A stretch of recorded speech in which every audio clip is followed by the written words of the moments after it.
Countless millions of different animal species have appeared on our planet, done well for a time, and then died out.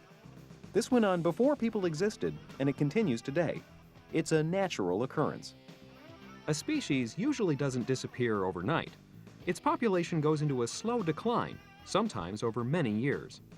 The numbers of these animals gradually shrink until the population reaches a very low level, after which the species is unable to have enough offspring fast enough to repopulate or maintain the necessary numbers to continue a healthy existence of the species. Then that species dies out completely. Yet, because of our influence on the environment, the speed at which species are dying out is increasing all the time. Estimates vary, but possibly as many as one plant or animal species dies out every hour. Many of these species are rare insects, or fish, or other exotic animals that you may never even know existed, but they're no less important than any other species. For the species that have already disappeared, it's too late to do anything. But other species in danger still have a chance. People like you can play a role in preventing their disappearance. Scientists have come up with 3 categories, or levels, to describe the degree of endangerment of living things, or how much trouble their populations are in. Scientists label a species threatened when its population is in serious decline, but not yet near the critical point of no return. Some animal species that are currently threatened include the grizzly bear and southern sea otter. But things are being done to help these animals, and there's still time to turn things around. But if the population of a species continues to grow smaller, that species is called endangered. It's in severe danger of dying out completely. Some animal species that are currently endangered include the West Indian manatee, the tiger, the green sea turtle, and the California condor. Because time is so short for these species, people are working hard to save their populations. Around the world today, there are thousands of animals that are threatened or endangered. There are almost 500 animals officially listed as threatened or endangered in the United States alone. At one point, the American alligator was considered an endangered species. Poachers often hunted this giant reptile for its strong skin. After new laws were enacted to protect the alligator, its population increased to the point where they were no longer considered an endangered species. However, because of their similarity in appearance to the American crocodile, which is an endangered species, the American alligator is still legally protected as a threatened species. When a species dies out and disappears forever, it's called extinct. Extinct animals include dinosaurs and saber-toothed tigers, both of which died out without any influences from people. However, some more modern animals, including the Tasmanian wolf, became extinct as a direct result of human activity. Now let's take a look at the factors that put animal populations in danger of extinction. All animals have needs. They need oxygen, food, water, protection from heat and cold, protection from other animals, and they need to be able to reproduce. If an animal species cannot meet all of these needs, its population will decrease, and the harder it is for a species to meet its needs, the more its numbers will decline.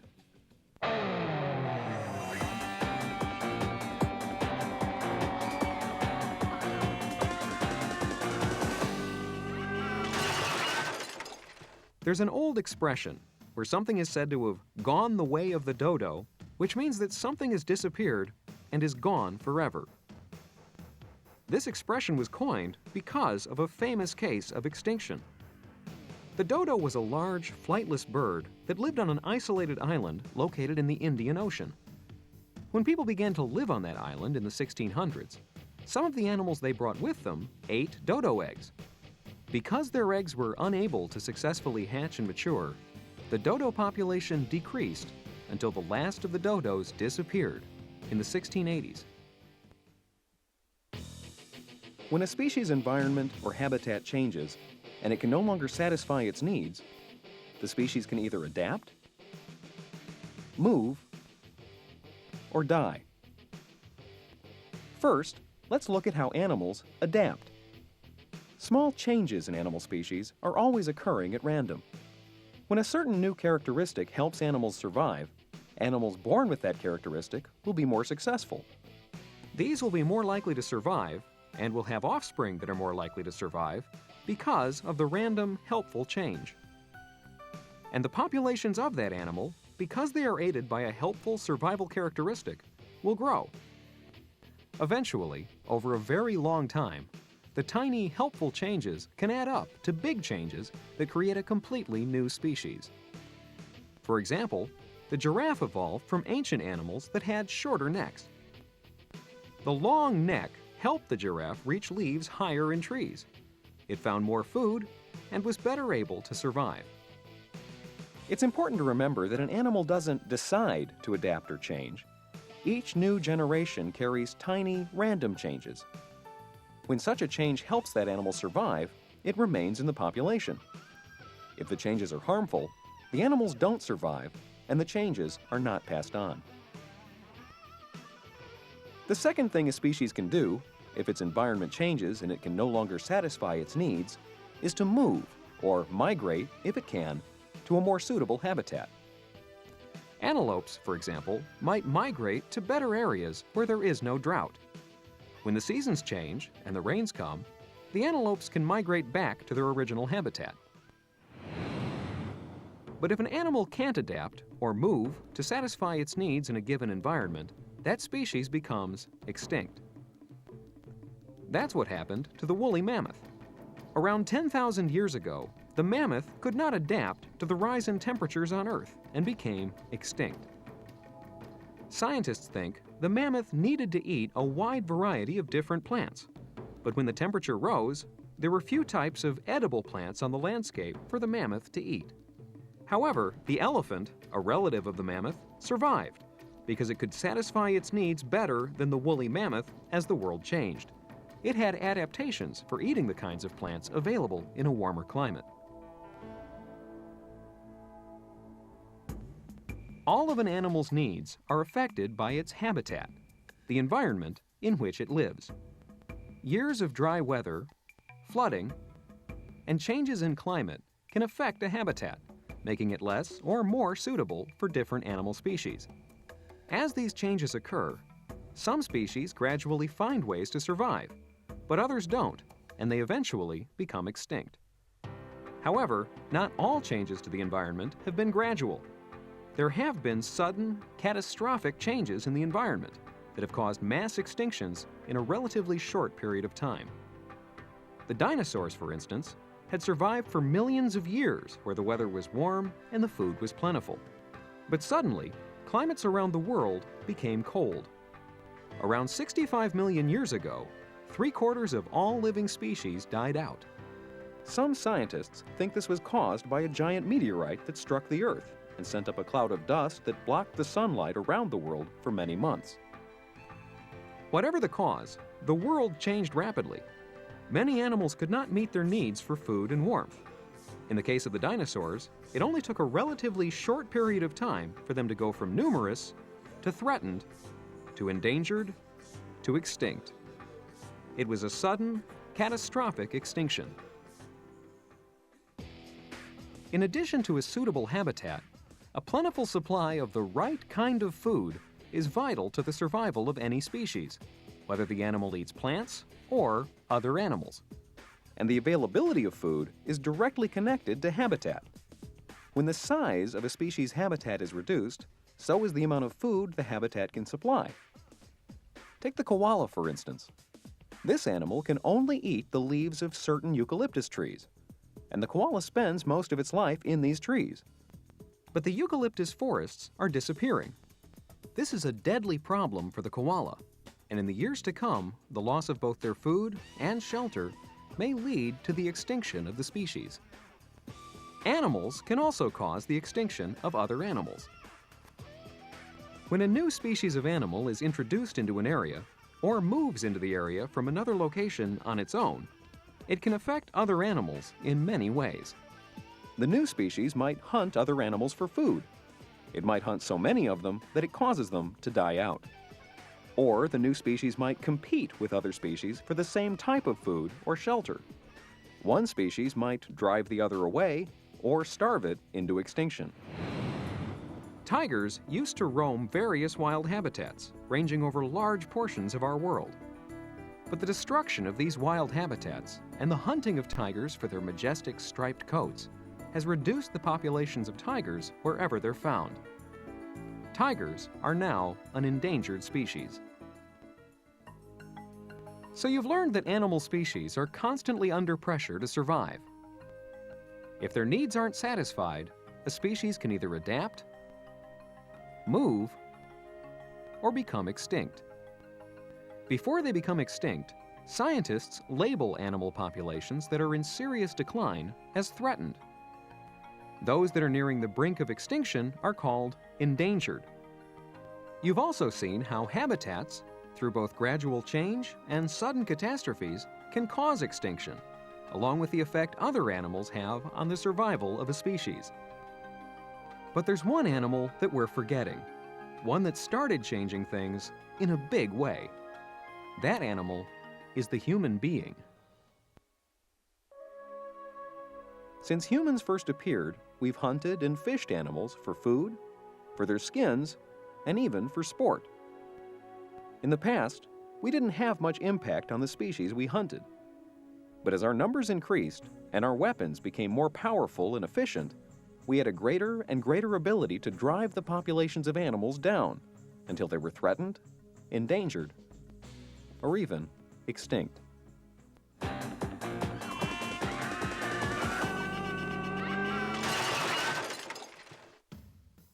The Tasmanian wolf once existed in large numbers on the island of Tasmania. But when sheep were introduced to the island, their owners hunted the Tasmanian wolves to protect their sheep.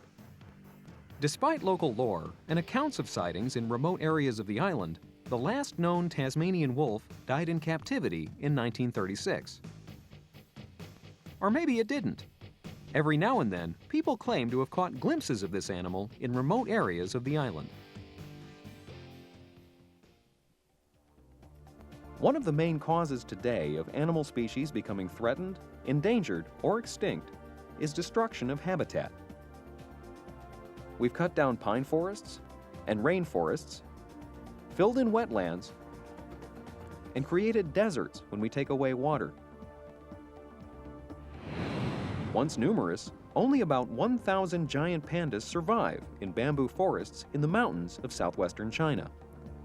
The panda's habitat is now only small, isolated pockets, making the pandas vulnerable to changing conditions. Giant pandas are an endangered species. Pollution has played a large part in the destruction of species, whether it's from wastes on land or in the ocean. One major impact we have on the oceans is oil pollution. Contamination of the oceans by oil is not rare. It's happening all over the world every day. Another pollution problem is pesticides. Farmers use these chemicals to kill insects that damage their crops. Governments use them to kill off disease-spreading mosquitoes. But the pesticides can keep on killing long after they've soaked into the ground or flowed into our rivers, lakes, and oceans. Look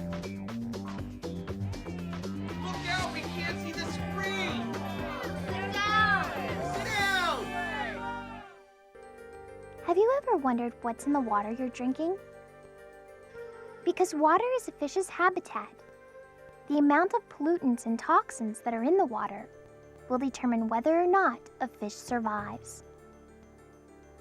By visually observing the water, you might be able to detect pollution just by looking at it.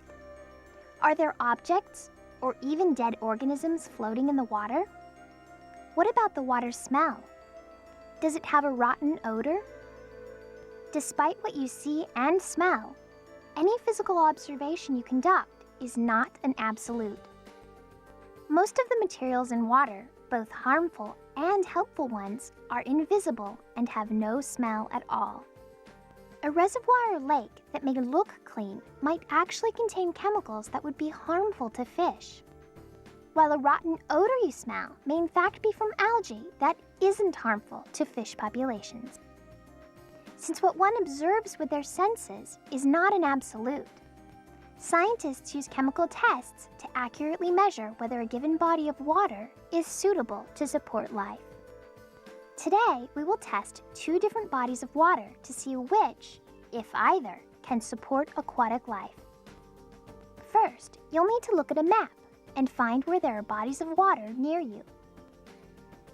Along with the two bodies of water, you'll need a water test kit with nitrate level test strips and a level chart, 4 containers, a stopwatch, a pad and pen, and 2 pairs of rubber gloves. Most fish can tolerate a range in the concentration of chemicals found in water. These concentrations are reported in parts per million, or how many bits of chemical material are in a million parts of water.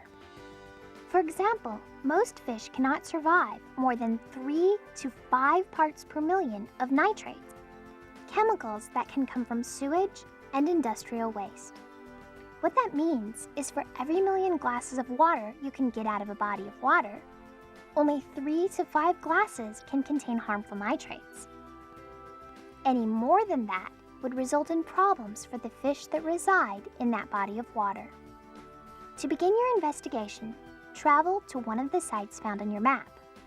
Wearing a pair of rubber gloves to protect both your hands and your water sample, dip one of the containers in one of the bodies of water, quickly covering the container with its lid once you have your sample.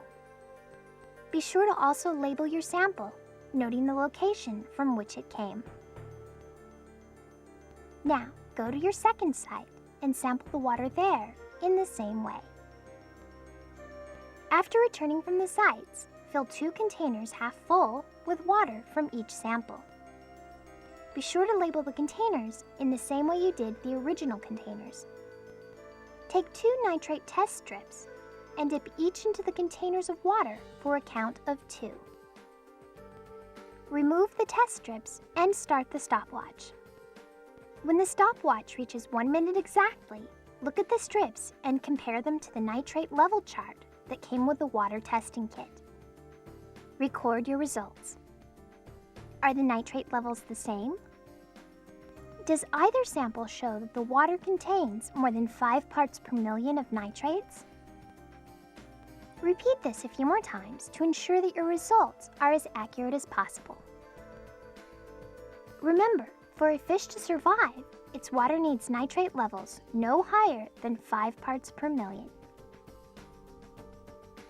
One of our water samples, the one from a small local stream, passed the test.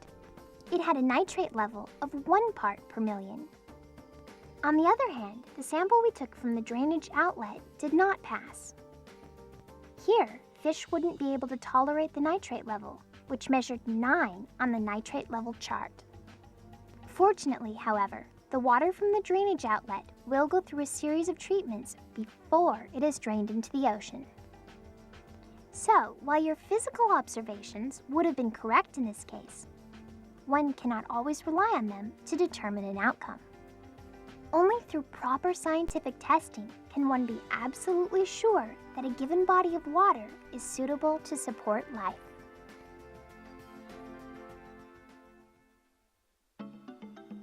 There is reason to feel good about the future of threatened and endangered animals.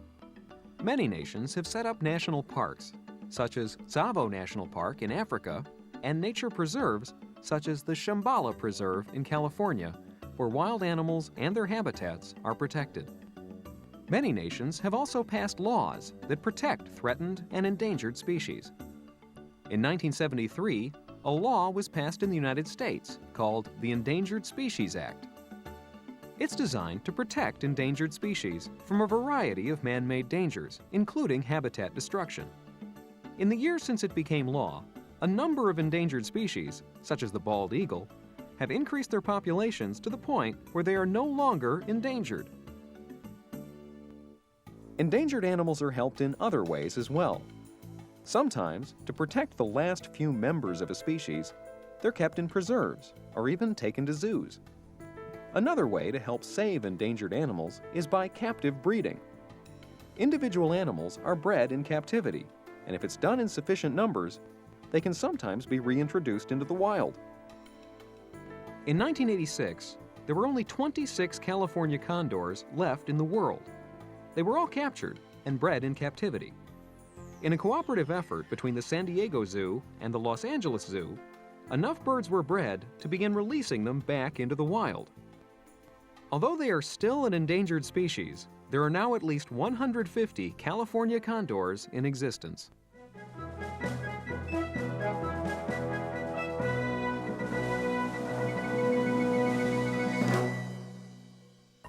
Sudden, harmful changes in an environment are dangerous for any population of animals.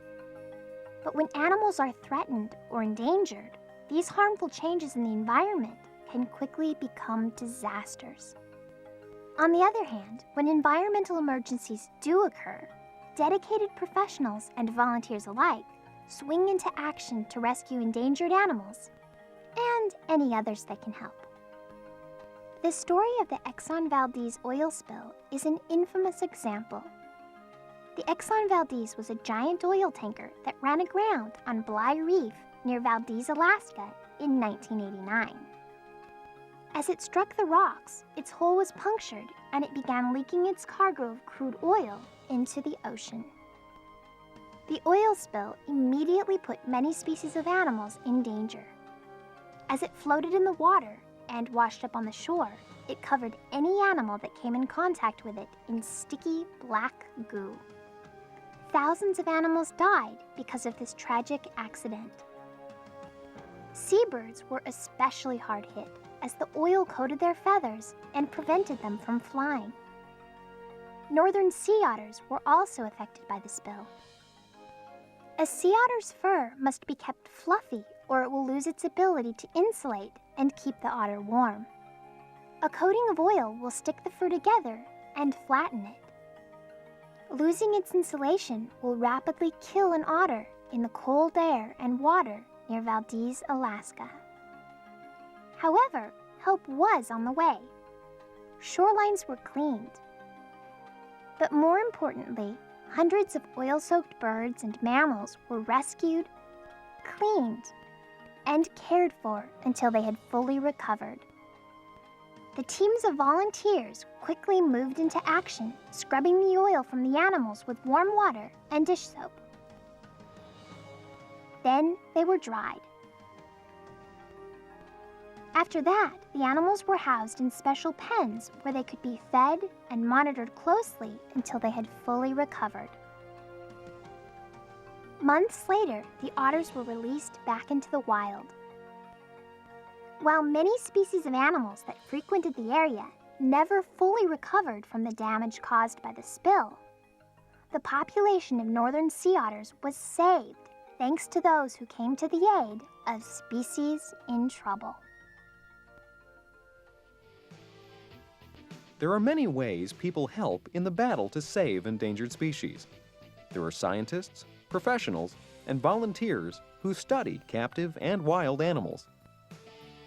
As the environment is always changing, the role of people in it must also change. An animal species that is fine today may be threatened or endangered tomorrow. There are many things you can do to help threatened or endangered species. You can support laws and organizations that protect these animals. You can help preserve animal habitats by recycling. You might even volunteer to help at an animal rehabilitation center, or you might become a zoologist and help teach others about animals. Working together, we can preserve animal habitats and make sure that threatened and endangered animals continue to survive in our world.